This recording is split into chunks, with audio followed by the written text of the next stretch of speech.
तर good morning मित्रांनो, आज आहे आपला चौथा दिवस. तर सेबू सिटीमध्ये मी काल जसं बोललो की तुम्हाला, काल संध्याकाळी मी इथं आलेलो आहे. संध्याकाळी थोडीशी नाईट लाईफ एक्सप्लोर केली, अपटाऊन बार एक्सप्लोर केला. आता सकाळचे वाजलेले आहेत, माझ्या मते 10-10:30 वाजलेले आहेत. आवरून सगळं तयार आहे. तर आता घरातला जो आपला नाश्ता आहे, तो घरून जो आणलेले आपण आहे ते जरा नाश्ता करूयात आणि सेबू सिटी एक्सप्लोर करायला आपण बाहेर जाऊयात.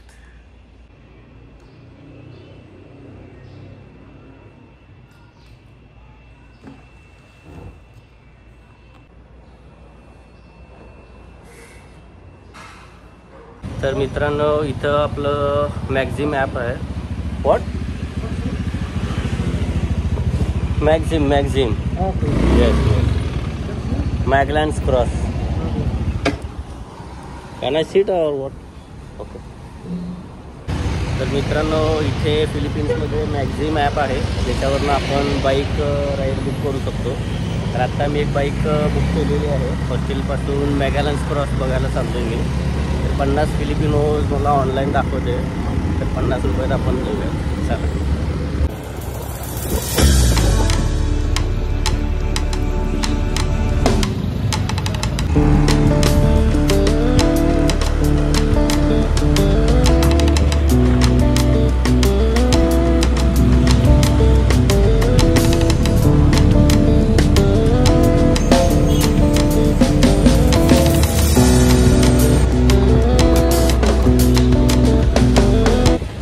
इथलं जे फेमस चर्च आहे मेगालन क्रॉस, एक फेमस चर्च आहे. ते चर्च आपण बघायला आलो. आणि या चर्चच्या आसपासच अजून एक 3 पॉईंट आहेत, जसे की national museum of Philippines, fort Pedro आणि मॉन्युमेंट आहे इथं. तर ते आपण 3 पॉईंट कवर करूयात. बघूया. चला.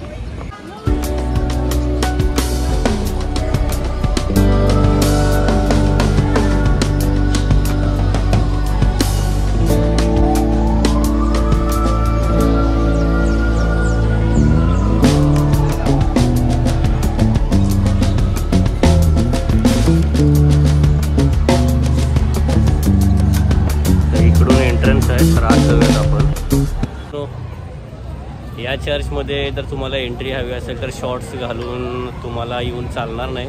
आता तुम्ही बघू शकता, मी इथं शॉर्ट्स घातलेले आहेत, तर त्यामुळे त्यांनी मला एंट्री आत दिलेली नाही आहे. तर आतून आपण बघू शकणार नाही हे चर्च.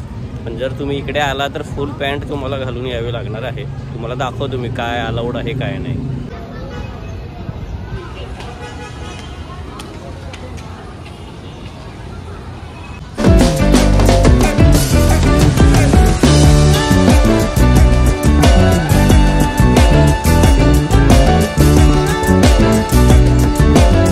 मित्रांनो, ह्या चर्चपासून एकदम जवळ फोर्ट पेद्रो आहे, जो साधारण एक 4-5 मिनिटाच्या अंतरावर आहे. एक साधारण 300-400 मीटर अंतरावर आहे.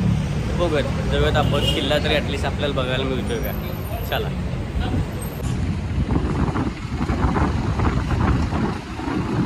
Continue straight past Yale Hardware Cebu onto Ipagafetta Street, then turn left to stay on Ipagafetta Street.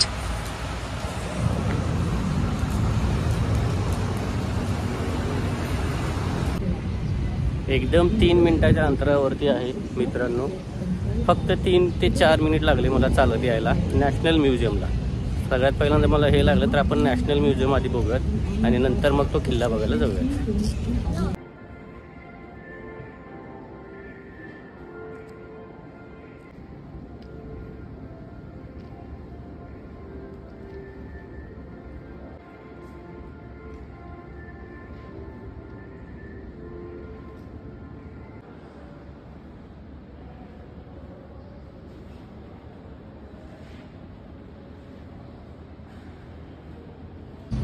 तर आत्ताच नॅशनल म्युझियम आपलं बघून झालेलं आहे. साधारण म्युझियम बघायला तुम्हाला एक अर्धा ते 1 तास लागू शकतो.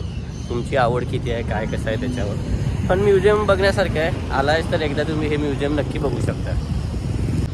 आणि ह्या म्युझियमच्या बरोबर समोरच हा जे दगडाचं दिसतंय तुम्हाला, हा आहे फोर्ट पेद्रे. तर आता आपण हा किल्ला पण बघून घेऊयात, समोरासमोरच आहेत. तर यार इथं भिकाऱ्यांची संख्या जरा जास्तच आहे. म्हणजे कुणाला पण बघितलं असं वाटणार पण आहे तो भिकार आहे. पण जाता येतं तुम्हाला फॉरेनर दिसले की जरा खायला पैसे द्या, हे द्या, ते द्या. लहान मुलं किंवा मोठी मोठी माणसंसुद्धा जे अंगानं सगळे चांगले आहेत, काम करू शकतात, पण तरीसुद्धा आपलं दिसलं की पैसे मागत बसायचे. तर जरासं सावधान राहा तुम्ही त्यांच्यापासून. तसं काय करत नाही ते, पण आपलं काळजी घेतलेली आपण बरे. तर हा बरोबर समोर आहे हा फोर्ट पेड्रो.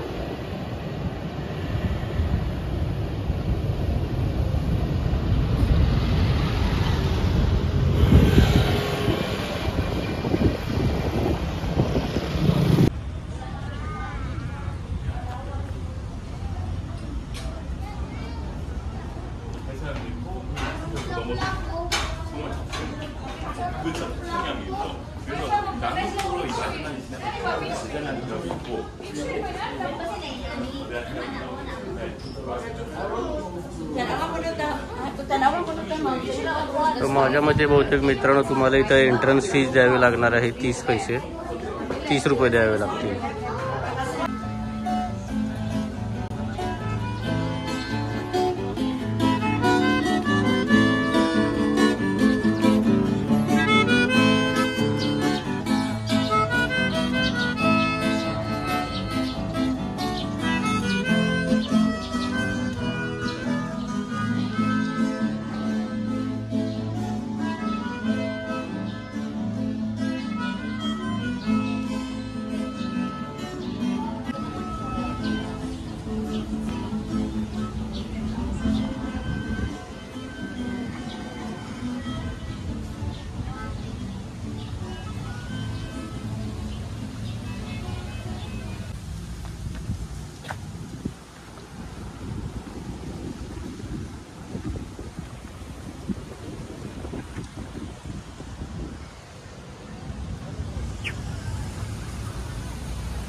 मित्रांनो तुम्ही माझ्या पाठीमागं बघू शकता, इथे जवळच आपलं पोर्ट आहे, बंदर आहे. सगळे जहाज वगैरे इथे लागलेले आहेत.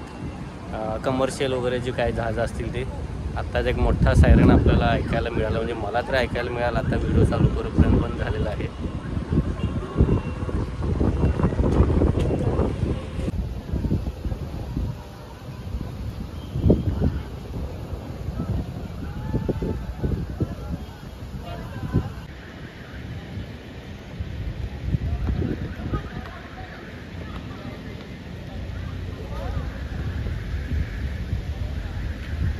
तर मित्रांनो आपला किल्ला बघून झालेला आहे. एकदम छोटासा पण मस्त किल्ला आहे, सुंदर किल्ला आहे. एक 15-20 मिनटात किंवा मॅक्झिमम अर्ध्या तासात हा किल्ला तुमचा बघून होतो.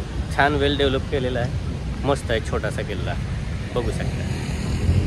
हे माझ्या पाठीमागे तुम्ही बघू शकता मोठं बंदर आहे इथे, आणि मोठमोठे जहाजं वगैरे इथे लागलेले आहेत पुढच्या प्रवासासाठी.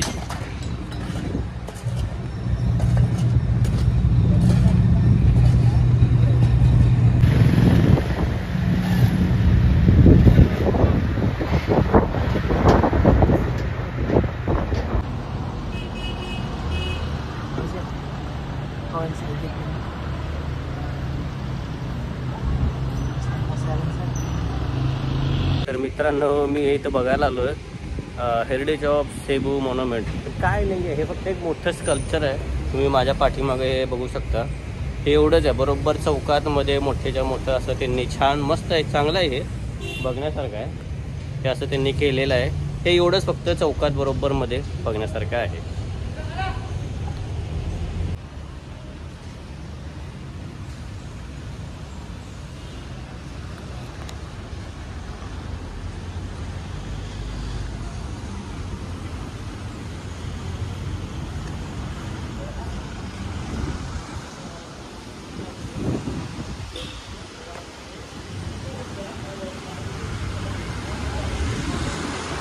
Your destination is on the left.